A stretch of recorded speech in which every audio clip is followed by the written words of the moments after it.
And then we had a restructure at work. And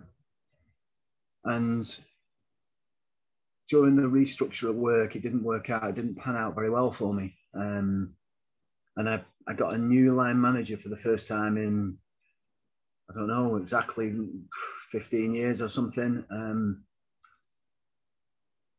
And this new line manager was a bully, not in a physical way, but emotionally, I don't know any other word, but sort of terrorized me for 2 years.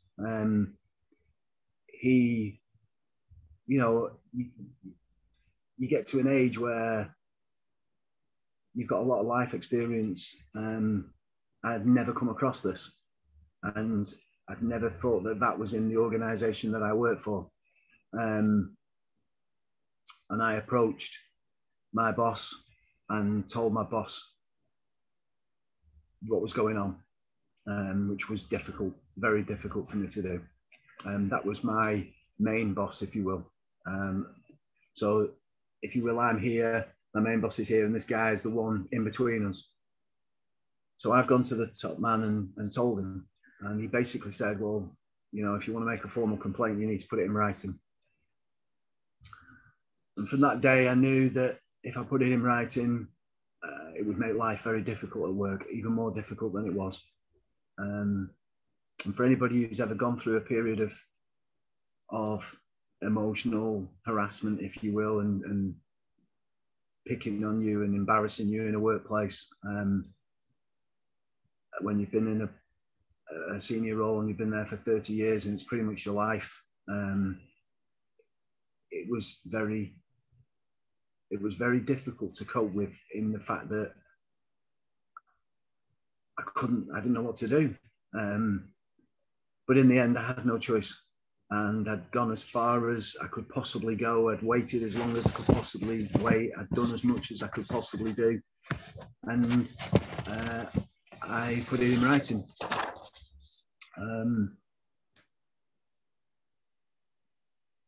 Yeah, again, very difficult processes followed, mediation,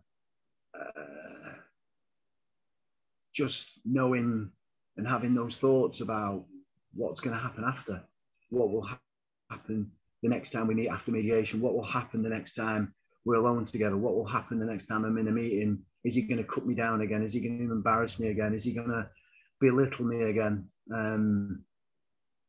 Is he going to sort of, you know, be calling me, if you will, behind my back? You know, where is this going to lead? Is there a purpose to it? What's the point in doing this? I'm going to end up losing my job.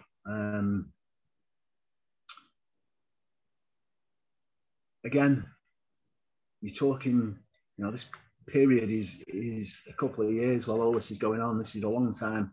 You know, and I'm a grown bloke. You know, people say, well, just deal with it, confront the guy. This guy's, you know, in my opinion, is not the sort of guy that you would confront.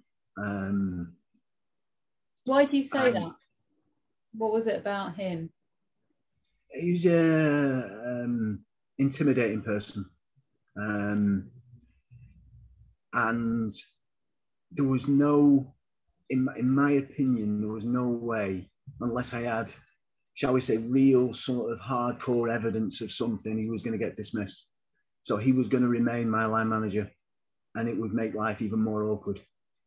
So it's sort of, you know, you're trying to find a way of dealing with that situation. And I'd always done my best at work. I'd always loved the place that I worked for at that stage. And I'd always, in my opinion, given my best. So it was about keep my head down and carry on. Just avoid him, just do what I can. And that worked sometimes, and sometimes it didn't. But work had been my safe haven for so long. It had been my safe place. It had been somewhere to get away from everywhere almost. And almost I had two lives. I had Dave, professional Dave, in the workplace. Everybody knew, you know, this is me, and nobody knew about me there. you know, I had this persona of having no issues, no problems, and sort of, and then there was Dave outside work, you know, who's very different. And now I had the issues in the one place that I had never had issues before. So there was nowhere to go. There was no rest out. There was no respite. And that's, you know, I think when you put all that together, along with the work, that was probably the worst time. I think bullying is something, because this is bullying in the workplace, you know, we can label it in various forms, but it sounds to me very much like bullying, and it's something I'm so against. It's another of those issues that prickles me. I think probably a large majority of people have experienced some level of bullying, myself included. And, you know, I think it's down, the organisations have to take the responsibility. And the thing I find is a lot of these places now have bullying policies, but they don't seem to amount to actually taking any appropriate action. It often still seems to favour the bully, whether it's a club, whether it's a workplace, even schools. You know, I still see children who are being bullied in the school place, and we think of school as a place where bullying happens. And obviously now we have social media as well, so that's a whole other thing. And lots of bullying happens over that. But in the workplace, you almost think, are we not adults? Are we not, you know, above that and beyond it? But actually, the truth is, it does happen in a lot of workplaces. And again, if we talk about men, I think there could be, again, almost maybe an embarrassment for some guys to say, I'm being bullied, because it might sound a bit odd, you know, but it does happen. And it's very difficult when, as you say, you've got this intimidating person, even if you're normally maybe quite an assertive person, but again, particularly if they're your boss, because then they've got like this hierarchy level where they can just effectively, maybe, if you like, overrule you. And so it does sort of tend to leave people with nowhere to go. And the bully wins because, you know, the person tends to, more often than not, probably leave the place because their life's been made so awful and miserable. And again, it's just something I'd like to see organisations just put something more in place. And I think, you know, something, whether it would work in a workplace, but certainly probably in clubs, is to have independent people where if someone's feeling that they are being bullied, that they can go and speak to these independent people who may not even be, if you like, in the club, so that they have no sort of, if you like, alliances with anybody else, but they can then, they're almost like a board that deal with those types of issues. Because I just would like to see more action against it, because it can, you know, we know it leads to suicide in some cases because somebody's life becomes so intolerable. So, you know, it's another part of something that happened in your life, but it's another major issue that's still going on in life. And we, like I say, because we think of it as being in the school playground and not a big thing in many ways, you know, just something children have to deal with. Actually, it's not. It's so much bigger than that, and it happens on so many levels.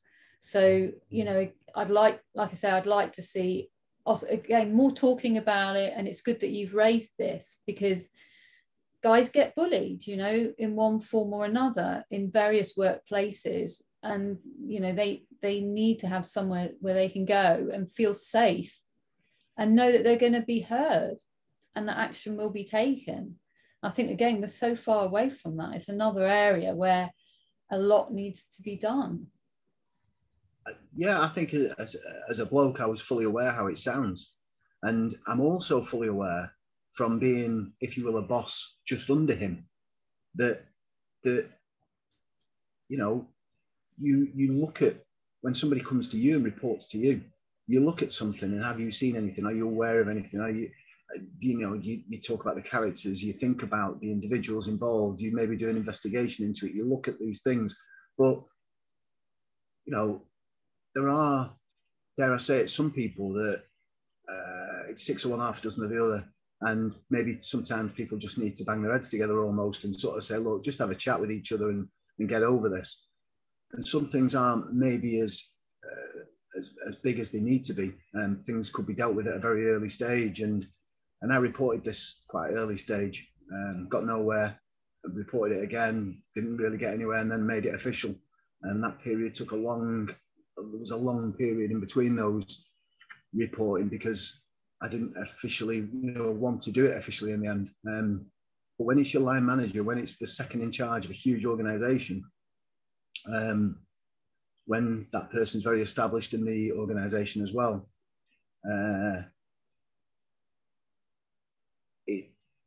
you genuinely believe that it's the start of a decline. You are going to be leaving that building at some stage, because he's not going to take this very well. And it just went on. I felt I was belittled in meetings. I was cut short. I was cut dead. I was sent very abrupt sort of emails. I was set impossible sort of goals and targets. I was spoken down to. I was ridiculed, if you will. And when someone's confidence is pretty low and someone's struggling, I used to go home and self-reflect. Is it me?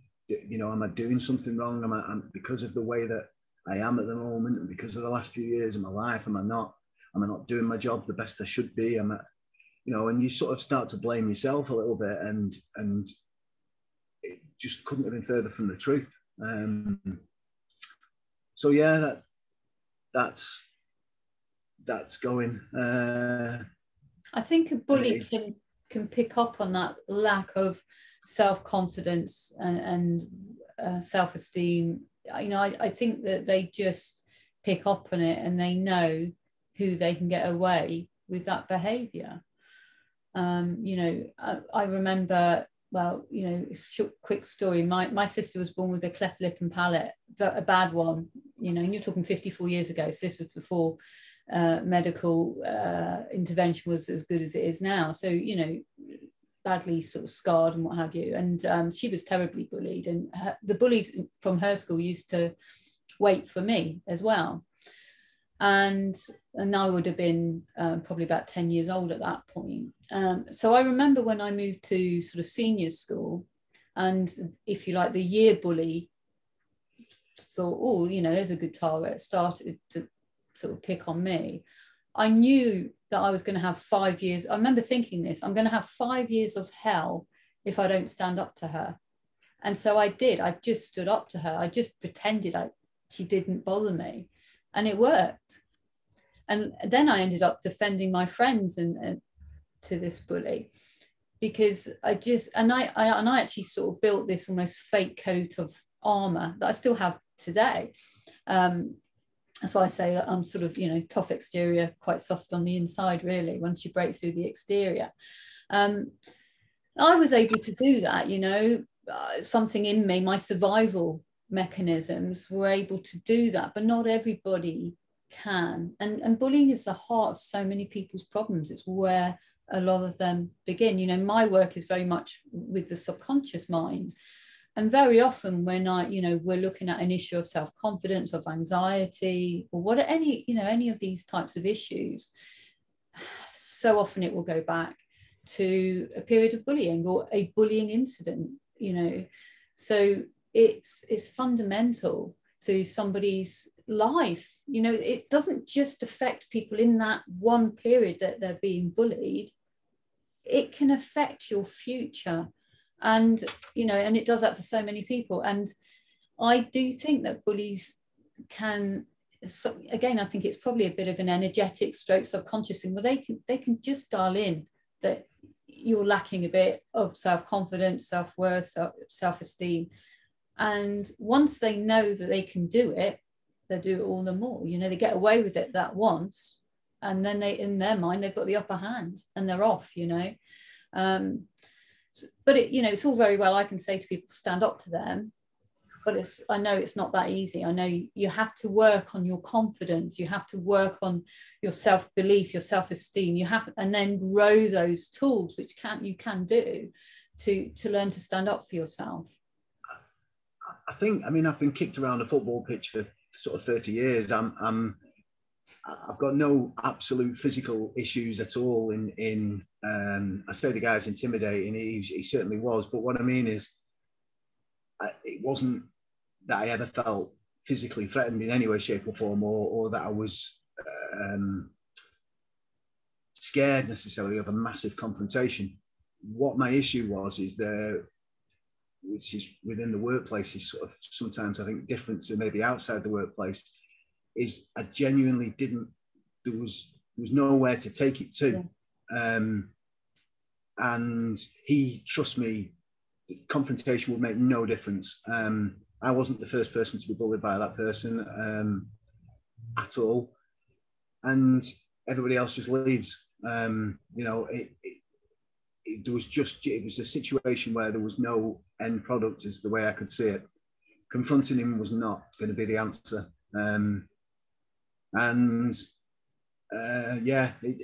It just went on and on and on until I sort of confronted it and told my boss, and it basically just completely destroyed the relationship, in the fact that there was, my line manager then almost didn't talk to me. So, it became a very intolerable relationship. There was no structure in an organization almost. And that's the way that, part of me was sigh of relief, because I'm quite happy in that respect in some ways. But the other time is when you need guidance, support, or you need to go to someone, it wasn't there. So again, another period that's like you say, it's good to speak about. And I'm sure lots of people have understand what I'm saying today. But again, I stayed with that organization, got through that particular period of my life, which was really, I suppose I could say I'm a bit proud to say that now in a way that I got through it. But it was a really difficult period. So was it resolved? How was it resolved?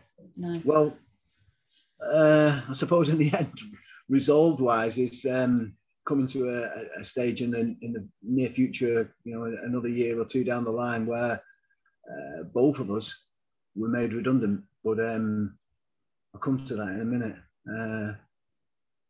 But yeah, I suppose nothing really ever changed until he left the organisation first, and then I left shortly after. So yeah, I think that is the other problem. People take things very personally, and he never forgave me for that. And I certainly, I suppose you could say, didn't forgive him for the way that he's treated me. So it's a situation where it's difficult to ever, regardless of any mediation, the damage is done. And mediation was never going to work with with that individual. It just wasn't going to work, because he's that way throughout life. It's ingrained in him. So yeah, sounds like he had some issues of his own, maybe. Yeah. But then you talk about redundancy, and again, that's another issue where we rarely have jobs for life nowadays, and redundancy is something that a lot of people have to face. And currently we're living in very uncertain times. So again, redundancy is something that can really just hit you so hard on so many levels, because you've got probably the financial worries that go with that. Maybe you're having to leave a role that you really liked to be in, and maybe it's quite a unique role. So there's a lot of emotions that go with that. You feel, again, a bit like the divorce. Who do I tell? I have to tell people. I'm embarrassed. Not that you should be, but you know, these are things that people feel. Lack of confidence, again, suddenly the confidence drops. Again, some people can then have lack of self-worth. So again, redundancy brings up an awful lot of challenges for people. How did you get through that spell? Was there anything, again, that you could maybe offer in terms of hope or help to anybody who might be in that place, or sadly maybe in the future might go through it? Yeah, I mean, especially with today's, you know, the virus and everything else. I think from my side of things, it's difficult when you talk about my job. I've been going in that building since I was sort of 2 years old. I played all my junior football for that organisation. I went there. I spent all my days growing up in the building after school. There was discos and youth clubs, and then I ended up, you know, working there from pretty much from leaving school. I became very popular in running junior activities and groups. Became a very, you know, you're talking now 83, 84, 85, 86, lots of places that organisations now didn't exist. You know, we were the hub of there was only really us in that community that ran things for kids. And I was, you know, I'd walk past the school on playtime or something, just walking towards where I was going. And there'd be like, probably like 70 or 80 of the kids who come running to the fence to come and see me and speak to me. It was just incredible. It was like you were some sort of celebrity. But that's the way it was in those days. There was nothing else in the area, you know, and I like to think, obviously, I was trying to be good at what I did. So my dad was chairman of the football club for many years. My 3 brothers worked there for a while. My 2 children worked there for a while. My grandma was a volunteer coffee bar lady for a long time. My entire family and history of my life really is in that building. And cut a very long story short, we've gone through some redundancies, which the gentleman who I've just been referring to about bullying was made redundant. And we all thought that was the last cull, if you will. And then another statement was read out. And very shortly after, it was going to be me. At the time, I'd worked there for just over 35 years. I was 51 years old. And if I'm brutally honest, I'd given everything to that organisation. And when I say everything, I'd given up chances to go on courses, to sort of change jobs, to educate myself more. I threw myself in, you know, overtime hours, doing everything I could to establish myself within an organisation, and loved it. And loved it for almost the entire majority of my period there. But all of a sudden, it's not the words sort of redundancy that was like, it was, what the hell am I going to do? I'm 51 years old. Who's going to want a 51-year-old guy? Who is going to, well, I've got no degree. I've got very little outside of running a leisure centre. I love the word now because I absolutely thrive on it, actually, transferable skills. I love those 2 words because fortunately I have got a lot of transferable skills. You don't understand what you actually do within that workplace, dealing with staff, dealing with HR issues, dealing with complaints, motivating a team, you know, setting up a program, running events. You know, there's so many different skills that you develop over the years. But ultimately, when you're applying for jobs nowadays, if you look at that situation, there's not many people that put, have you got a lot of life transferable skills? Come and speak to me. They all say, have you got a degree?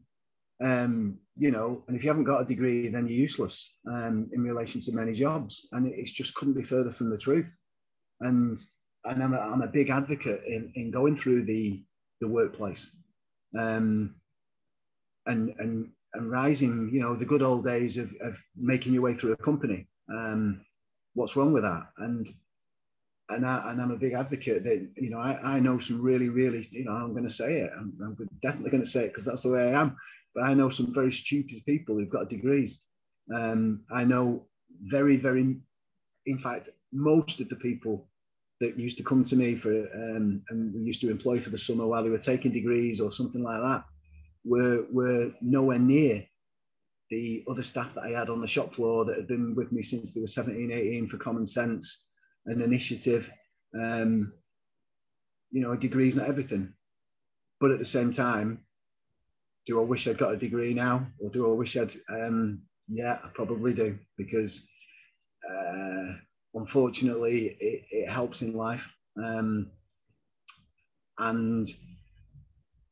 yeah, it was difficult. It was, I was completely, confidence just disappeared.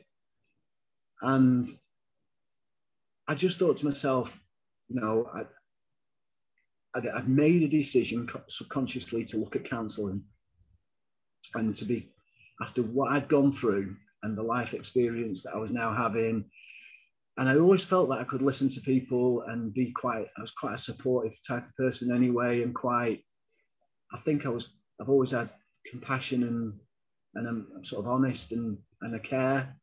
And I thought, you know, counselling is a road that I'd really like to look at. But at the same time, the way I saw counselling at that stage is you've got to be really intelligent to be a counsellor. You've got to be very academic. You've got to know your stuff. You've got to go to college. You've got to, you know, that terrified the life out of me. And but I started the process. I signed up for a level 2 qualification in the September, Preston College, and it was literally at the same time as I was going through the process and serving my notice. I was starting as I was actually serving my notice, I was starting the week 1 on the counselling level 2. But it's a 4-year plan, and a 4-year plan unfortunately doesn't pay the mortgage. So it's, where do I go from here, and what do I do, and how? And I started off, you know, I started off applying for jobs thinking, I'll apply for these managerial sort of jobs, these top end type, quite jobs in leisure, looking for any leisure complex within sort of 30 miles that might be looking for a manager at the time.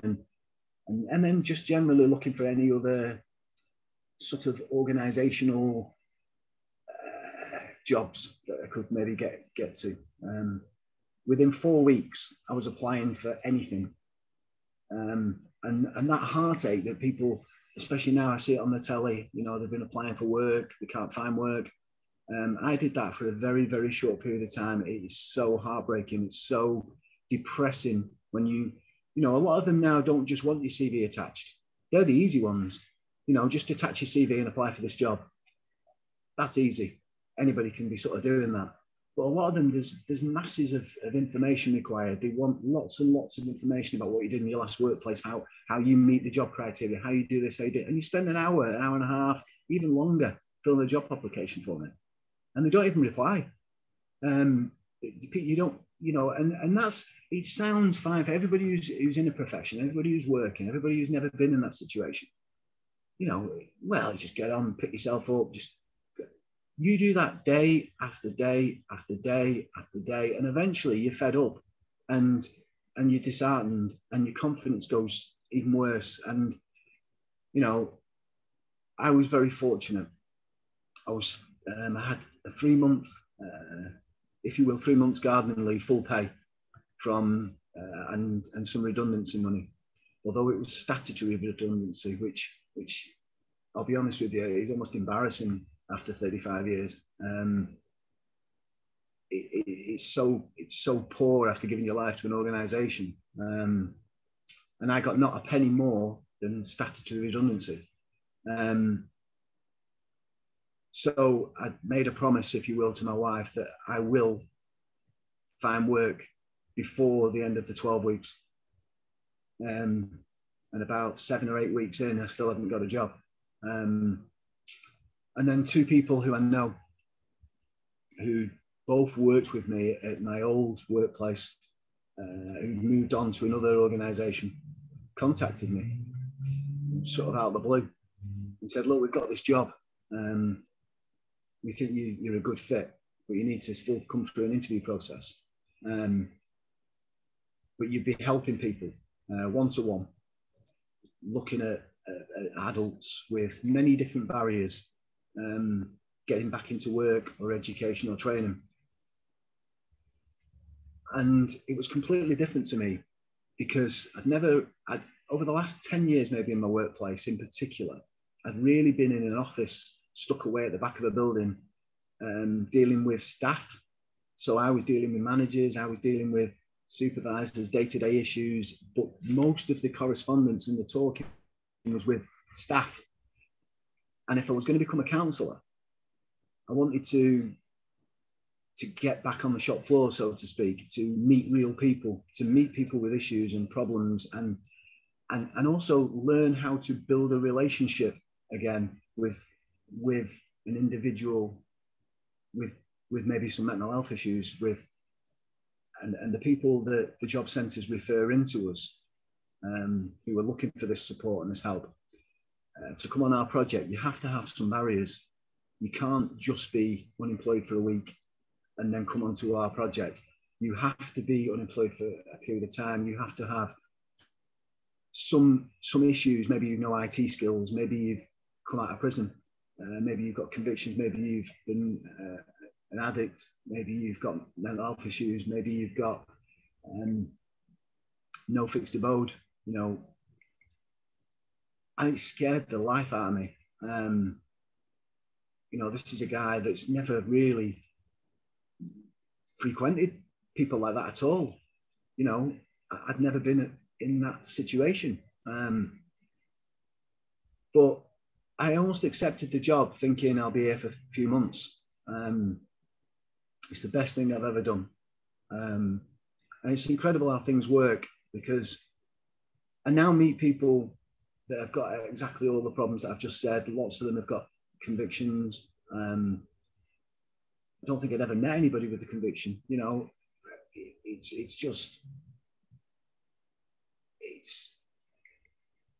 you were very, you know, I was very judgmental. I'm embarrassed to say that, I think. You know, lots of people that I've met are just trying to find their way through life, and they've come across an issue and maybe they've done something they shouldn't have done. And they're now trying to rebuild, you know, and who am I to judge anybody? And it's been a fantastic learning curve over the last 2.5 years. It's been an incredible journey. And I think it's given me so much respect to see other people sort of, and also to help people get through their own issues and their periods. And some of them are so refreshing in the fact that they say, you know, like at the moment, I do a lot of walk and talk because obviously the COVID situation. So I'm meeting the fresh air, social distancing, and we just go for a walk for 45 minutes. And some of them don't leave the house at any other time other than that walk with me. And some of them are so grateful for their own mental health. But it talked about this a lot during this podcast, really, about having that sense of value, that sense of giving you a focus and giving you something, and it's developing my own counselling skills incredibly. And you know, I want to be the best counsellor that I can be when I get there, and I've got an awful lot of life experience.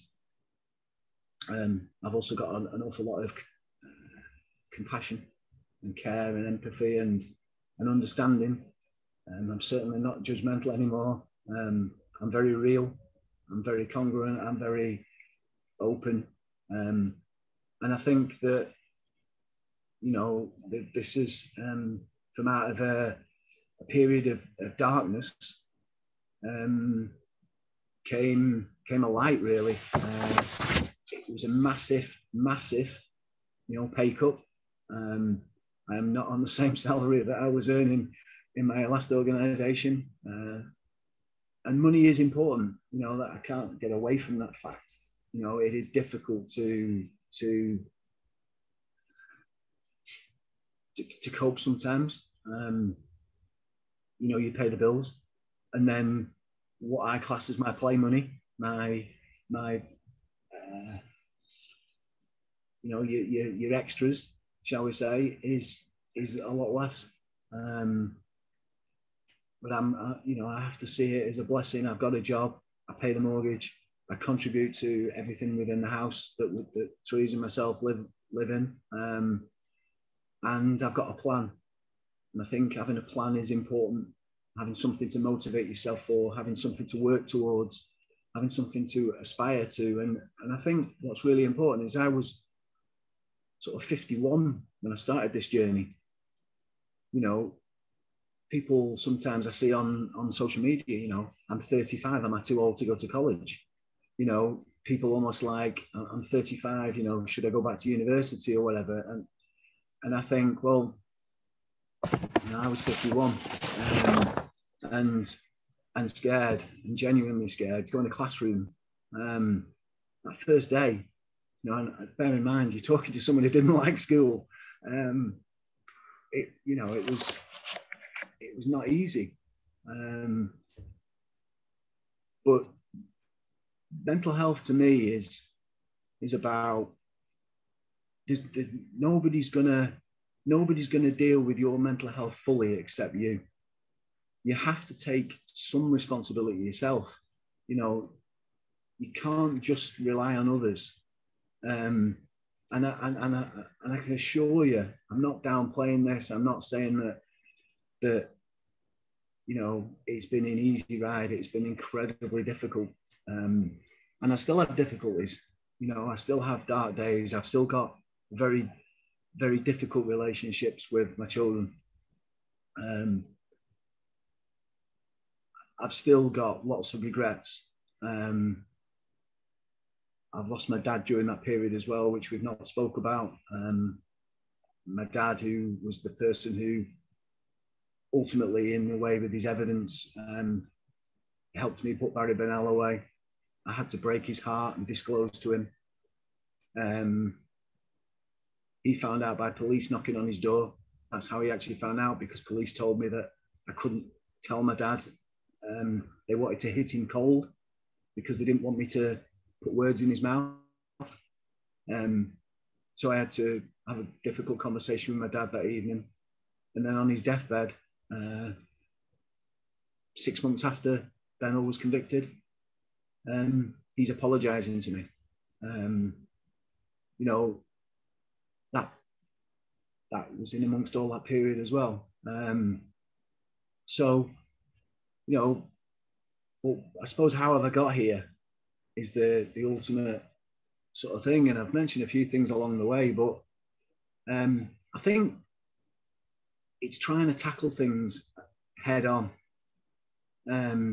not burying your head. You know, it's telling people how you feel, and it's not easy. It isn't easy, and I'm not saying it's easy. But what's the alternative? The alternative is telling nobody, and the alternative is keeping things to yourself and having nobody around you and having nobody to support you.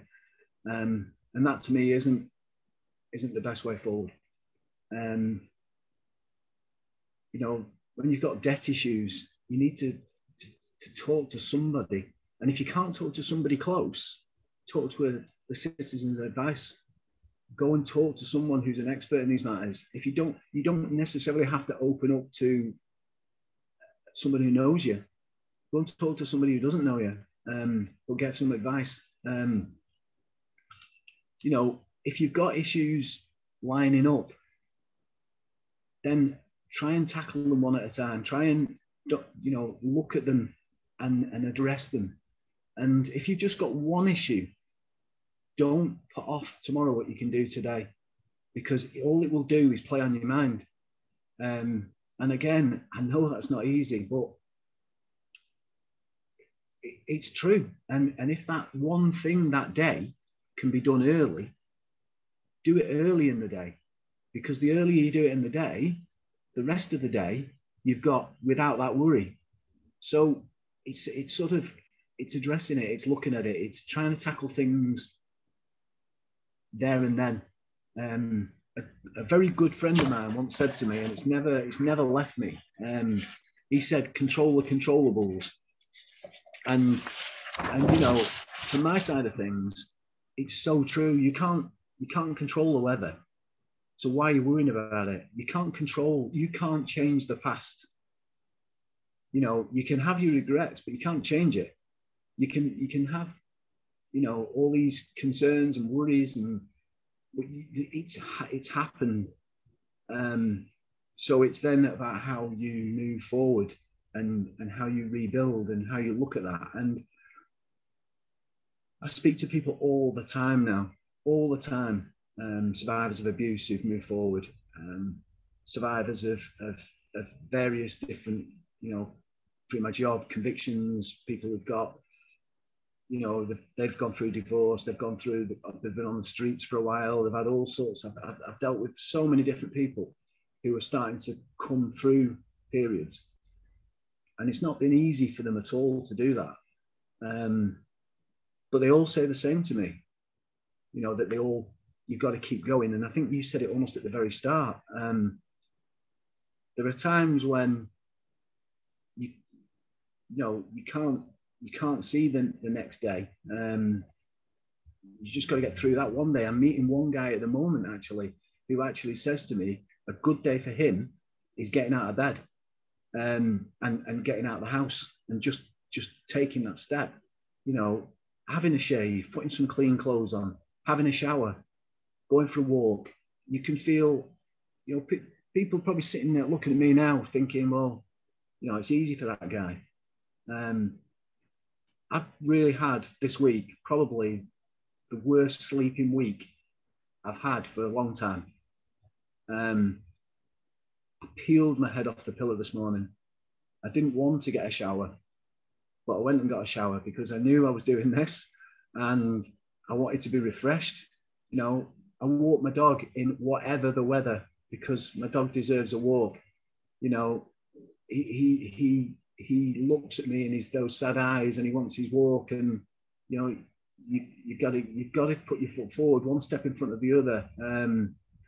Listen to music if that's what, you know, do things that you enjoy doing. Whatever it is that you enjoy doing, do it.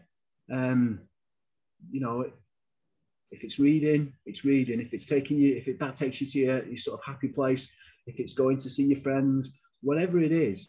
I know it's difficult with the virus at the moment, but I think that, you know, you've got to make that step, basically. I mean, I know they say it with addiction and stuff like this. The first part of it is admitting the problem. It's sitting down and saying, I've got this real difficulty at the moment, and just staying in this house is not going to help my mental health. You know, I need to address that and to look at it. And nobody, unfortunately, people are wrapped up in their own lives, and people aren't going to come knocking at your door a lot of the time. You've got to make those inroads yourself. You know, setting a little daily target, a little daily goal, going for a walk, and having that domino effect and keep it spiraling and keep moving it forward. And you're definitely going to get knockbacks. I mean, that's the other thing, is to prepare yourself. Life is unkind. You know, drink is not the answer. You know, it will make you feel better for a few hours, but it won't help in the long term. And you know, I wouldn't know it because I'm not life experience with drugs, but you know, I hear the same. So it's about keeping your focus, giving yourself something to look forward to, and what I would say through is trying to be kind along the way, because I think that kindness comes back. I think, you know, I got two guys that rang me up when I was in a real hole with my job. And the reason I think they rang me up that day and said, come and work for us, come and have an interview and work, it's because of the way that I treated them as young blokes. And I think, you know, sometimes if your positive things that you do in people's life can come back. I really believe that, and with me it certainly did. There's some wonderful words of advice there, David. Thank you for those.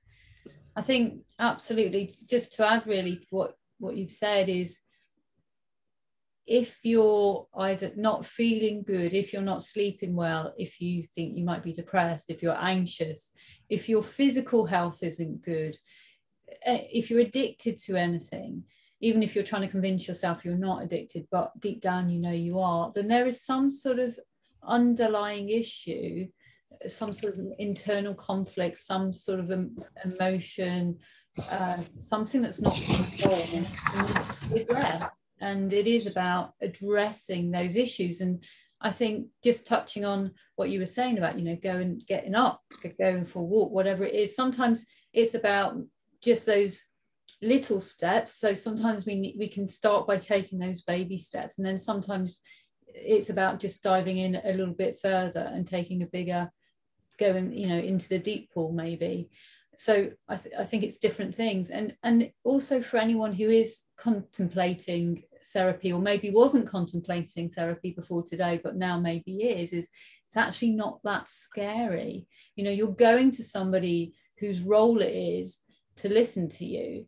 And, you know, I would expect a therapist to be supportive, to be empathetic, and you to feel completely safe in that environment. And I hope that I believe I do achieve that for my clients. And I would expect definitely that you would do that for yours once you've got through your training, and for those that you work with now. So I think sometimes people think it's this massive step, and I can understand it, but actually remember what that person is there for, is they're there to help you. And that's when I sit here and I have, you know, particularly a new client in front of me, my role, you know, the thing that comes to my mind is I'm here to help that person. I'm not here to judge them. You know, I'm not here to peck at them.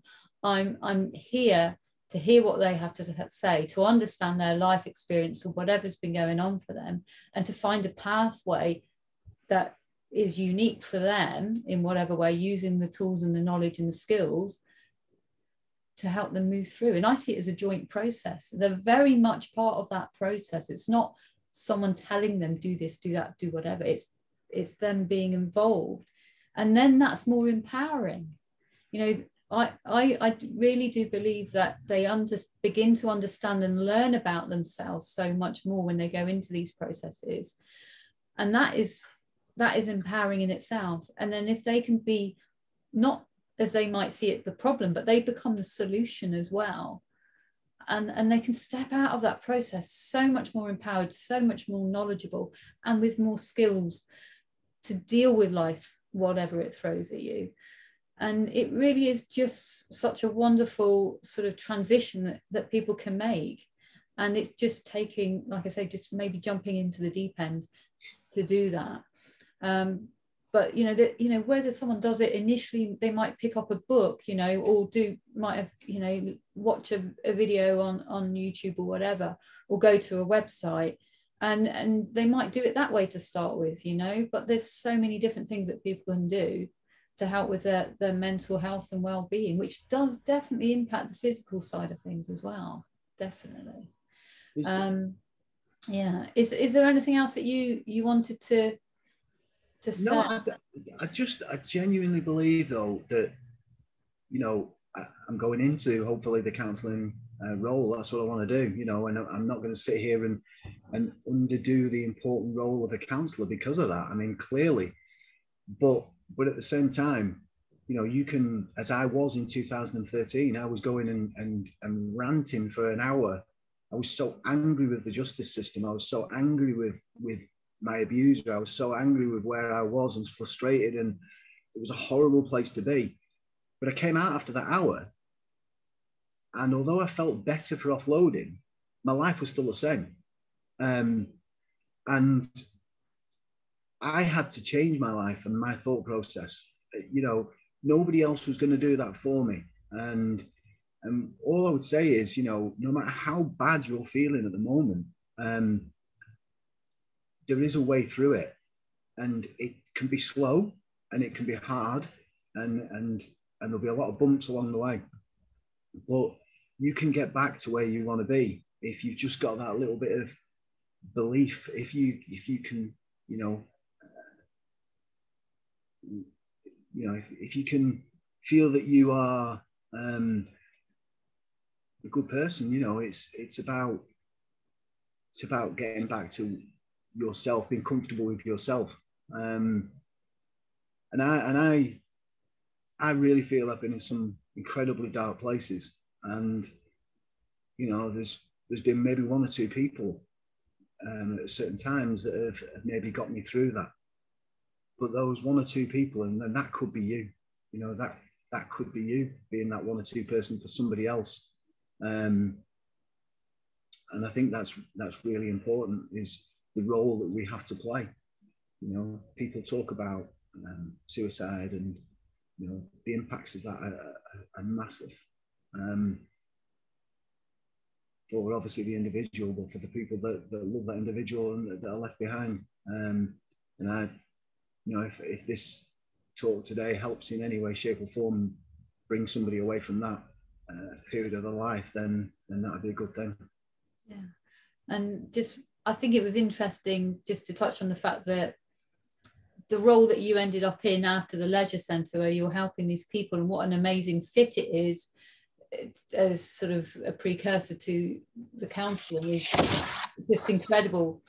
I think how that's come about. And I think sometimes, call it what you like, whether some people might say, oh, that's the universe conspiring to make that happen for you, etc., etc. Whatever it is, it just seems perfect. And I think that's brilliant. And I always like to think that whatever challenges I've had in life, when not necessarily at the time, but later on, I can look back and I can go, I get that. I understand why I had to go through that to get to that point, which then led me to this point.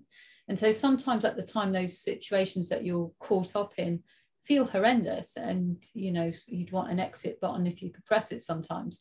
But actually later on, you might realize that there was some sort of strange gain that you got from those experiences, something you learned, something that changed your perspective, something that drove you to a new career or whatever. So whatever you're experiencing doesn't have to be like the finale, it doesn't have to be the end. There can be something else. You just might not know what it is at that time. Absolutely.